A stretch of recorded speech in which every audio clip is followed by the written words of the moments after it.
got to ask about this because it caught my eye. It's right in the centre and it's riotous. What is going on? I've got no idea what's happening here. Well, I'm glad you like it because it's one of my favourite pieces too. It's amazing. So we call it a puzzle jug. It is one of the finest pieces of medieval ceramics in Europe that survived. It's incredible. So the puzzle is, if wine goes in there, how does it get down into the body? Because it's got lots of gaps. It's got holes all inside it, hasn't it? It's like it would just fall out. Yeah. Right. It looks a bit like the Leaning Tower of Pisa, doesn't it? It does. It's kind of a church tower, I think. Right. And then if you look inside, there are actually 2 naked bishops. Maybe their clothes have worn off over time. No. Maybe.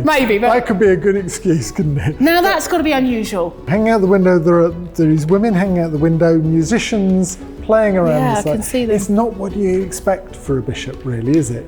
And it was found on South Street in Exeter, which is very close to the cathedral. Yeah. And so could have been commissioned by a bishop of Exeter with a sense of humour. We don't know. There must have been, maybe it's a specific joke of a specific time. And like I said, it looks really theatrical, doesn't it? It reminds me of theatre, the way it's even put together. We know when it was made, 1300. It was made in France, so it's come quite a way to come here. So somebody obviously had the money to commission it and import it. But you're quite right, there was a time when people were starting to question all the kind of grandeur of the church. Right.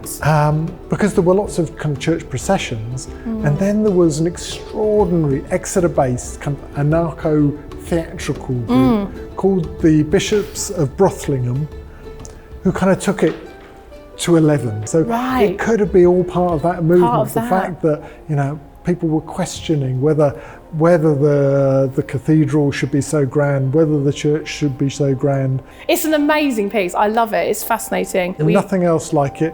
It was found in pieces when they were digging some sewer pipes near when they were building the Catholic Church in 1899. And then it went to the British Museum in the early 1930s where they stuck it back together again. This is what we have today. But I love the fact you can actually walk around it. It's always on display in RAM, but usually you can just see one side. Yeah. And actually now you can really go all the way around. Yeah. And if you're going to come see this, I totally encourage you to do that. And these little windows, these little cheeky windows where you can look in and all of a sudden you see a naked bishop. Yeah. Bit of a shock each time. It's amazing. I love it. Yeah, I love it. It's such an amazing piece.